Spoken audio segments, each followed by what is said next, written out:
How's it going, Yankee fans? Welcome back to Fireside Yankees with your boys Alex and Ryan. There's a lot of news actually that came out today and yesterday.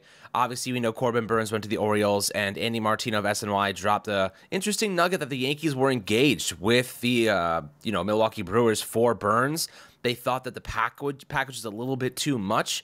I don't necessarily understand that because the Orioles gave up. I feel like we probably could have matched it, not given even a little bit more. Maybe they had different grades on the prospects and they thought that what the Orioles gave up was similar to what the Yankees had and what they were offering, or rather they were looking for more from the Yankees because they had different grades. Who knows? But at this current moment, we know that the Yankees are looking for starting pitching reinforced. We know they're looking for big names. I think, Ryan, to me, this tells us they're not done. The fact that they were engaged for Corbin Burnes, this is not a low-level free agent. This is a high-level, ace-level, bona fide star that they were looking to acquire.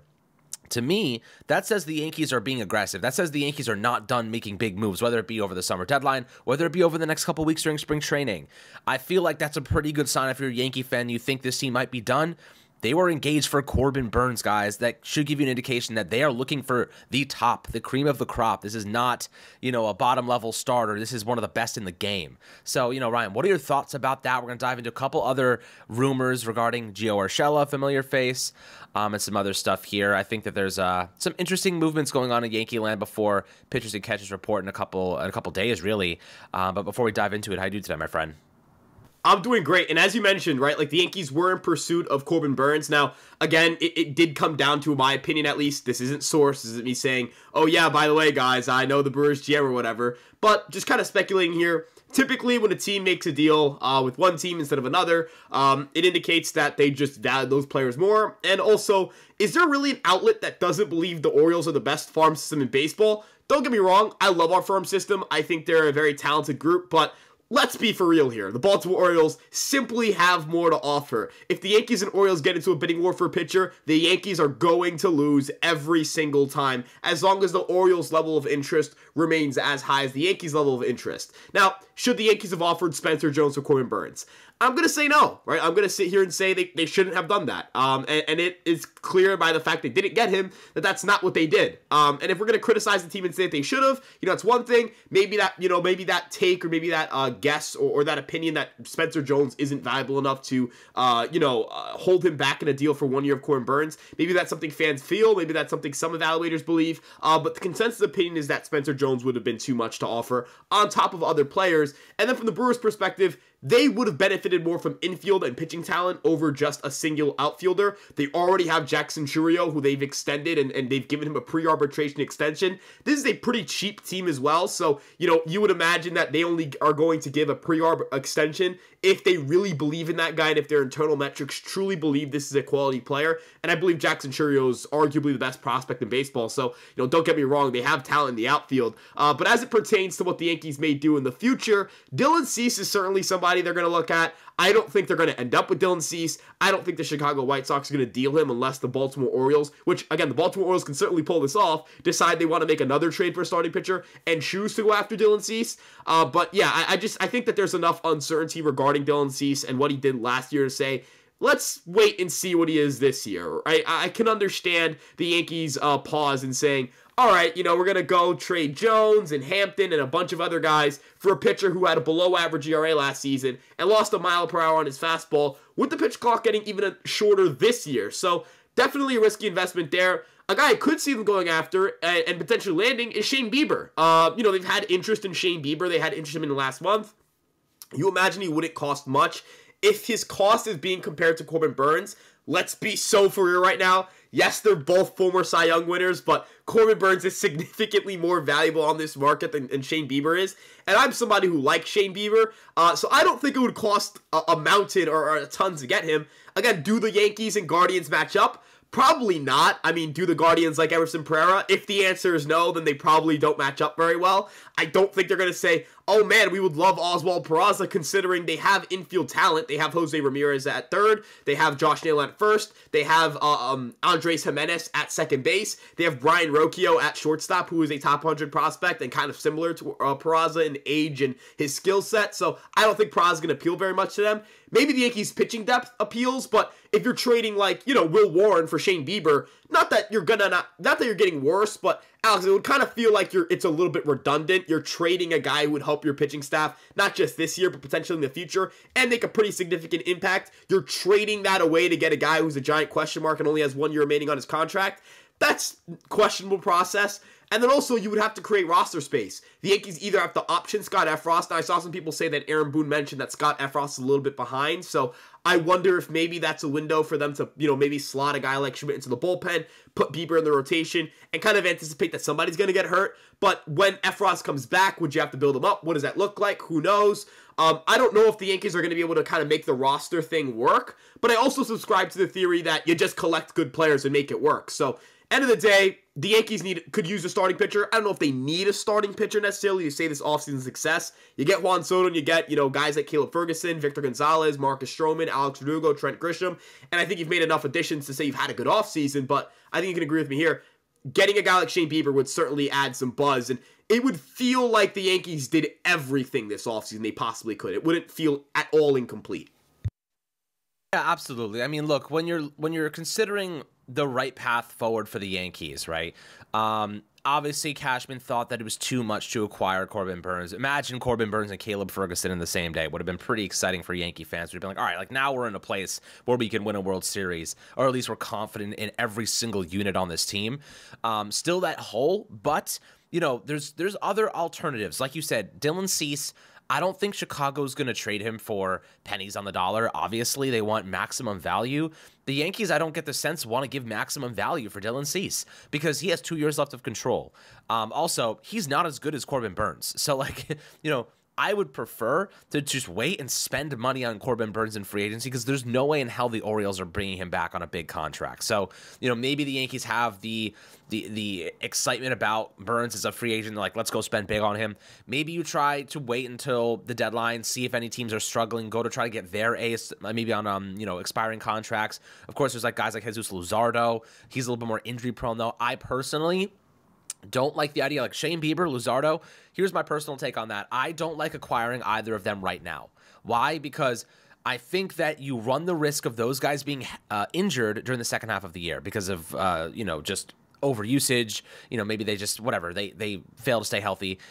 Traditionally, that's been a problem for both of them. So I kind of, in my opinion, feel that if you can't land one of the big guys right now, be patient. There's no reason to rush and react to a move that you lost. You know what I mean? I know the Orioles swept in and got a lot better, but the Yankees, are not a bad team, right? They have arguably two of the best, the top 4 offensive weapons in the game. You know what I mean? Like, you can survive off of your offense for the time being, and that's not even to say the Yankees pitching is not bad. We have one of the best bullpens in baseball. And guys, like, I know people are in the comments going to be like, oh, you're just, speaking to the truths of Cashman, you're, siding with Cashman. That's not what I'm doing at all. In fact, if you've watched us for long enough, we have been very critical of Brian Cashman, extremely critical. We said going into this season, if we do not land one of Yamamoto or Juan Soto, we are screwed. Thank God we landed Soto because now at least we have a freaking fighting chance.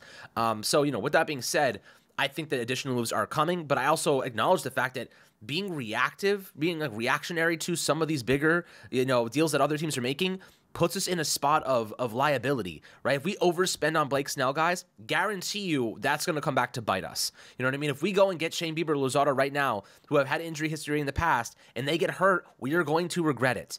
I think we can survive the first half of the year leading up to the end of July with what we have on this roster right now. And look, every team has young guys that have to step up. You know what I mean?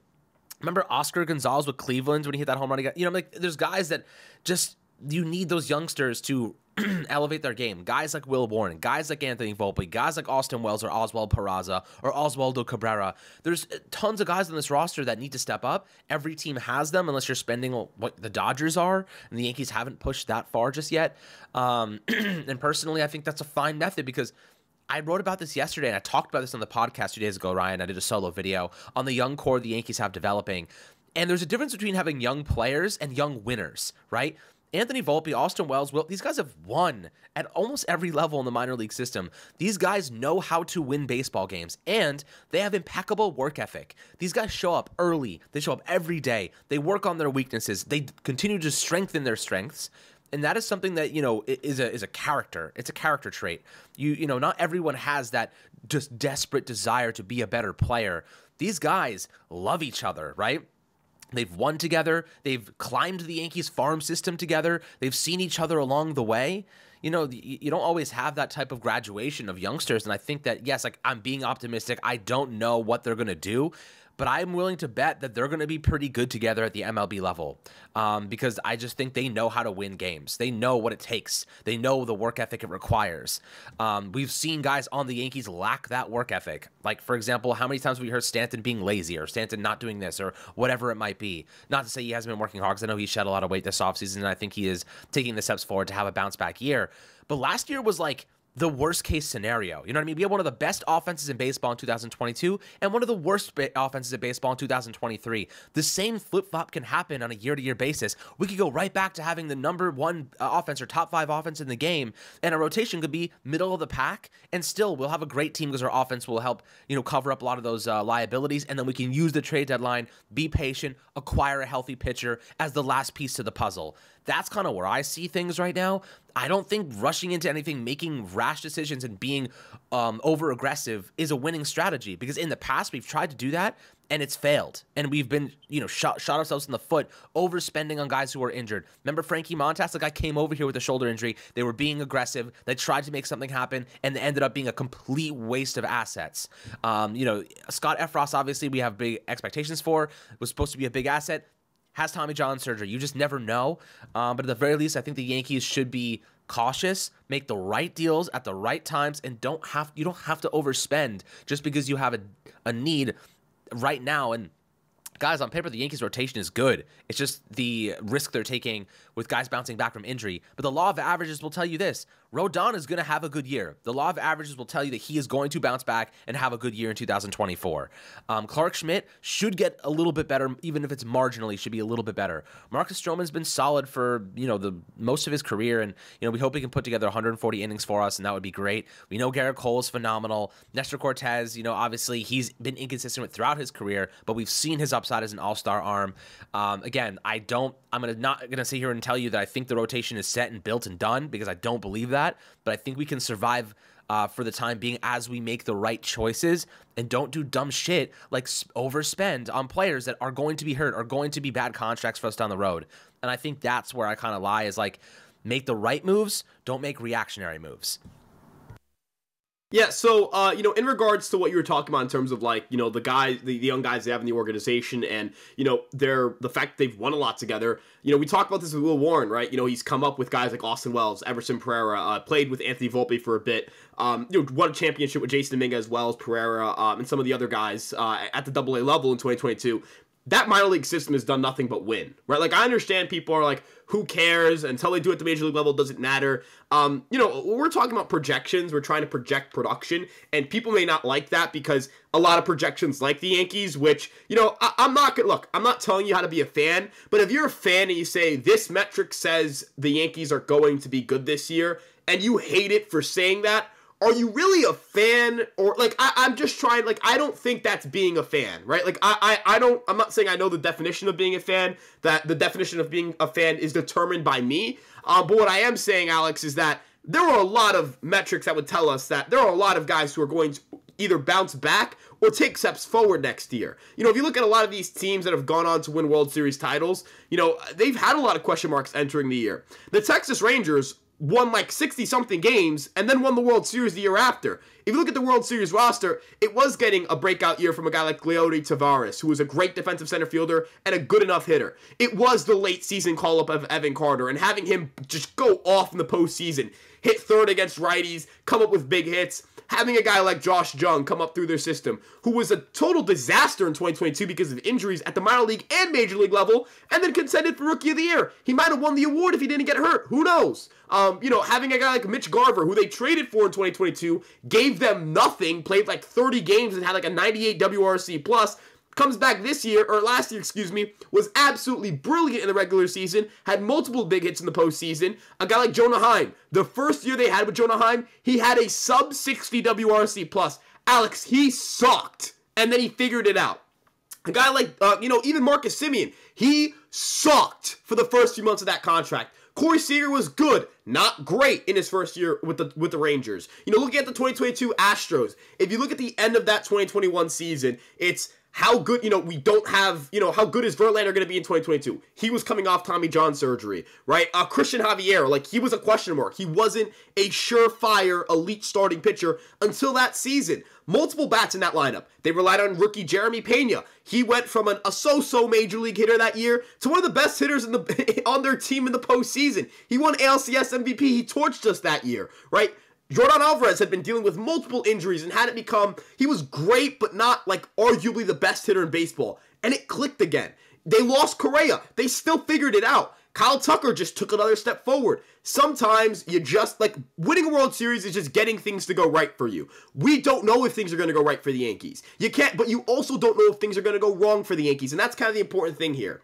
If you're going to just assume everything is going to go wrong for the Yankees, then there is no roster they could have feasibly put together that would win the World Series. The same people are saying they didn't do enough in the rotation. Well, if they sign Yamamoto, you would be saying they have an unknown as their 2-starter and they give him $300 million guaranteed dollars. If they brought in Blake Snell, you'd say he's only pitched 180 innings 2 times in his career. If they brought in Jordan Montgomery, it would be he only really had that one great year. Outside of that, he's been a so-so to above average starting pitcher. If they brought in Aaron Nola, we'd say they just gave a guy 7 years and $170 million after a down year.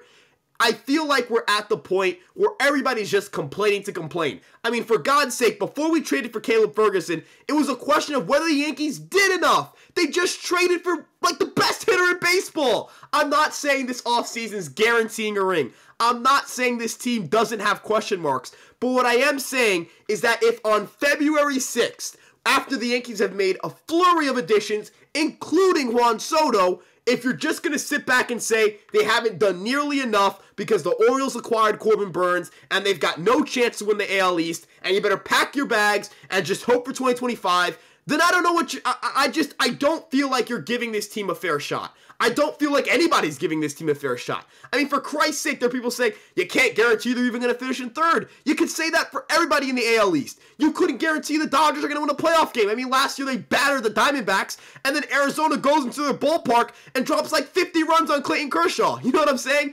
I'm not trying to say, again, I'm not saying this is a guaranteed World Series winning team. There's no chance they disappoint, and that we've never seen a Yankee team project well and fall short of expectations. But what I am saying is that this team has gotten a lot better, has gotten a lot younger, has made acquisitions for big-time players. The Juan Soto trade is the biggest trade they've made since the Stanton one. And you could argue it's going to have more of an impact to their team this year than the Stanton one did for 2018.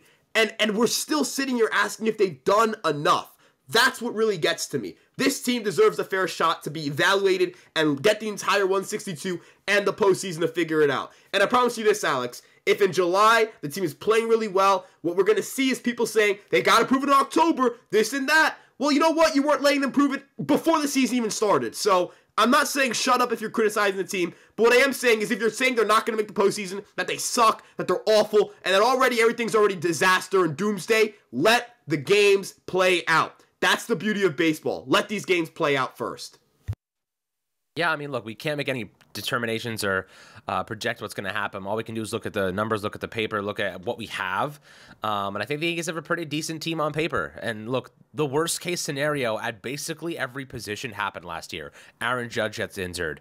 Anthony Rizzo gets knocked out. Obviously Volpe struggled a bit. DJ LeMahieu struggled the first half of the year. Rodon obviously missed a lot of time. Frankie Montas didn't even play. Severino flopped.